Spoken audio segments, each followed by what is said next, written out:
नमस्कार, आप जुड़ चुके हैं द न्यूज नाउ के साथ। मैं हूं आपके साथ रोमी केरनी। और कोविड-19 की बात करें तो लगातार इसका प्रकोप बढ़ता जा रहा है, जिसके चलते कई सारे पेशेंट्स, जैसे कि बात करें आज के हमारे इस एपिसोड में हम बात करें डायबिटिक पेशेंट्स के बारे में। जी हाँ, उन्हें कितना खतरा है कोविड-19 होने का, और अगर ऐसा होता है तो उसके बाद उन्हें किस किस तरीके से प्रिकॉशंस और प्रिवेंशंस लेने की भी ज़रूरत है। तो इस सब पर हमने बातचीत की है डॉक्टर राजकुमार शर्मा, जो कि डायबिटोलॉजिस्ट हैं, उनके साथ, और जानने की कोशिश की कि क्या क्या चीज़ें करने से हम इस कोविड-19 से, खास करके जो डायबिटिक पेशेंट हैं, वो बच सकते हैं। सर, सबसे पहले तो मैं जानना चाहूंगी कि जो लोग हैं, जो डायबिटिक पेशेंट हैं सबसे ज्यादा, क्या उनमें जो कोविड-19 का रिस्क फैक्टर है वो कितना ज्यादा है? देखिए, ऐसा है, अभी तक जितने भी कोविड के केसेस आए हैं जी। इंडिया में, उन मेजॉरिटी ऑफ देम 50% से ऊपर लोग जो आए हैं उनमें मैक्सिमम जो इम्यून कॉम्प्रोमाइज डिजीजेज होती हैं उसमें डायबिटीज भी एक है, जिसमें कि रिस्पांस टू दी इन्फेक्शन, जिसे हम इम्यूनिटी कहते हैं, वो बड़ा कम हो जाता है बिकॉज ऑफ दी हमारे जो टी सेल्स जो होते हैं वो उतने इफेक्टिव नहीं रहते डायबिटीज में। जी। और जो हमारी जो इम्यूनिटी है, बेसल इम्यूनिटी जो हमारी है, वो कम हो जाती है। जी। तो आपने आगे भी सुना होगा कि डायबिटिक्स जो है वो they are more prone to infection in any form. जी। तो चाहे वो कोविड का इन्फेक्शन हो, चाहे वो कोई इन्फेक्शन चेस्ट का हो या यूरिन का हो या स्किन इन्फेक्शन हो, तो chances of infection are very high in all diabetics. तो जब भी कोविड होगा तो वो एक भयानक रूप ले लेता है और वो मोर्टेलिटी रेट जो है वो काफी ज्यादा बढ़ जाता है। नॉर्मली जो 3 से 5% होता है, तो वो काफी ज्यादा इसमें डायबिटीज में वो बढ़ जाता है। इसलिए डायबिटीज को इस इन्फेक्शन से बचने के लिए बिल्कुल पूरा ध्यान रखना चाहिए। जी सर, सेकंड सवाल मेरा ये है कि are the risk factor for people with type 1 और टाइप 2 डायबिटीज जो है वो डिफरेंट है? देखो जी, ऐसा है, टाइप 1 जो है वो डायबिटीज जो है वो बच्चों में होती है, जी। तो they are dependent on insulin. जी। और टाइप 2 जो है वो जो 40 के करीब जो हम कहते हैं अडल्ट डायबिटीज जो होती है। जी। तो अनफॉर्चुनेटली हमारे हिंदुस्तान में 95% टाइप 2 है और लेस देन 5% आर टाइप 1। जी। तो टाइप 1 में जो है वो, क्योंकि वो डायबिटीज यंगर एज ग्रुप में है और इंसुलिन डिपेंडेंट है, तो जब कभी भी आपका इंसुलिन के ऊपर, चाहे वो दवाइयों के ऊपर, आपका कंट्रोल डायबिटीज का आगे पीछे होगा, तो चांसेस ऑफ मॉर्टेलिटी या डेथ के जो है और इन्फेक्शन के जो है वो काफी बढ़ जाते हैं। तो इसलिए हमें बड़ा जरूरी है कि चाहे हम टाइप 1 में हो या टाइप 2 में हो, मॉर्टेलिटी रेट तो बढ़ेगा ही बढ़ेगा।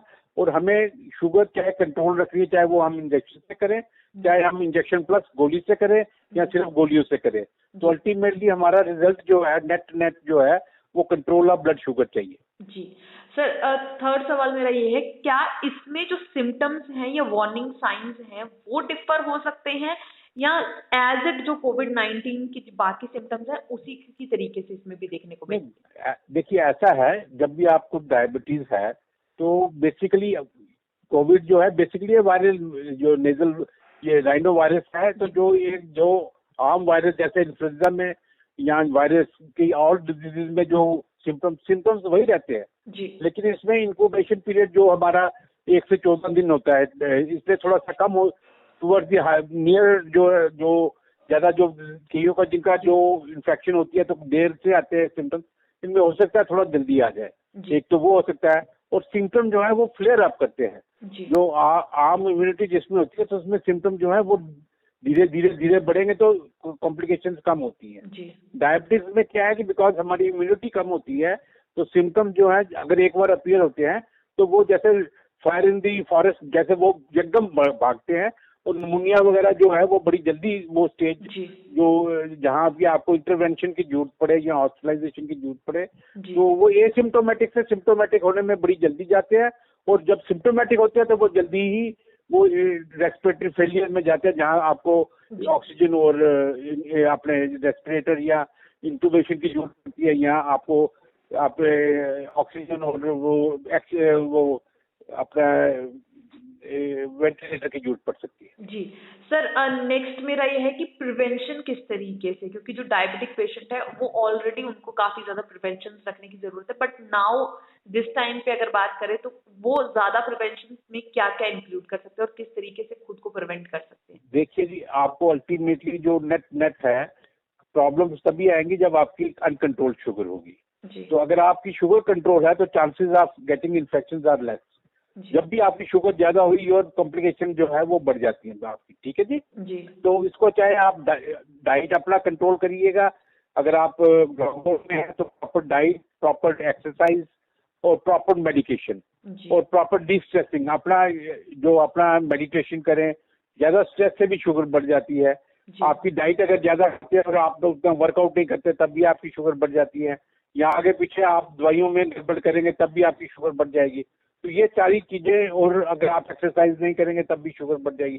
तो आपको ये चारों जो एलिमेंट है वो आपको कंट्रोल करके रखना है, ताकि वो स्टेज ना आए जब आपकी शुगर अनकंट्रोल हो। जी जब भी शुगर अनकंट्रोल होगी तो आपकी इन्फेक्शन होने के चांसेस जो हैं वो बढ़ जाएंगे। तो इसलिए आपको ये, चाहे वो डायबिटीज चाहे कोविड के सिनेरियो से है या अदरवाइज है, आपको जैसे भी है अल्टीमेटली शुगर को कंट्रोल में रखेंगे तो एक एक्यूट इन्फेक्शन जिसमें हम इन्फेक्शंस कहते हैं, या क्रॉनिक इन्फेक्शन जिसमें किडनी इन्वॉल्वमेंट होती है, या हार्ट या लंग या हार्ट होता है, तो वो भी कम हो जाएगी। जी तो क्योंकि जब भी आप टाइप 2 की बात करते हैं तो काफी लोगों को ऑलरेडी इसके साथ साथ, शुगर के साथ साथ उनका थोड़ा इफेक्ट किडनी और हार्ट पे ऑलरेडी होता है। जी तो जो किडनी और हार्ट जब इन्वॉल्व हो जाते हैं तो मॉर्टेलिटी रेट मल्टीप्लाई हो जाता है, वो जो डायबिटीज प्लेन में होता है उससे कई गुना बढ़ जाता है। तो इसलिए जब आपको डायबिटीज है उसके साथ कार्डियक डिजीज भी होने के चांसेस बड़े ज्यादा हो जाते हैं, या अगर किडनी डिजीज हो तो आपकी मॉर्टेलिटी जो है वो काफी ज्यादा हो जाती है। तो ऐसे लोगों को और भी ज्यादा बचाव रखना चाहिए, और अपने आप को सोशल डिस्टेंसिंग रखें, प्रॉपर मास्क यूज करें, और आप दूसरे अपने कमरे में अपने आप को बचा के रखें, और आम लोगों से ज्यादा मिले जुले। तो आपने सुना कि डॉक्टर राजकुमार शर्मा ने बताया हमें कि किस किस तरीके से हमें जो है, यानी कि हमारे जो डायबिटिक पेशेंट है, अगर आपके घर में भी कोई डायबिटिक पेशेंट है, आपकी माँ, आपके पेरेंट्स में से कोई भी रिश्तेदार है, तो उसे इसकी जानकारी ज़रूर दें कि उसे कोविड-19 से बचने की ज़रूरत है और साथ ही साथ अपने शुगर लेवल को भी कंट्रोल करने की। तो हम इसी तरीके से आप तक बाकी भी अपडेट्स पहुँचाते रहेंगे, और साथ ही साथ हम आपसे भी रिक्वेस्ट करते हैं कि अगर आपके पास कोई राय है, सजेशन है, या आप हमारे साथ कुछ शेयर करना चाहते हैं तो नीचे कमेंट सेक्शन में जाकर जो है आप वो चीजें हमारे साथ शेयर कर सकते हैं। हम आपको जो है उसका जरूर रिप्लाई करेंगे और आपके सजेशंस पर काम करने की भी कोशिश करेंगे। तो आप भी बने रहें द न्यूज़ नाउ के साथ बाकी अपडेट्स के लिए।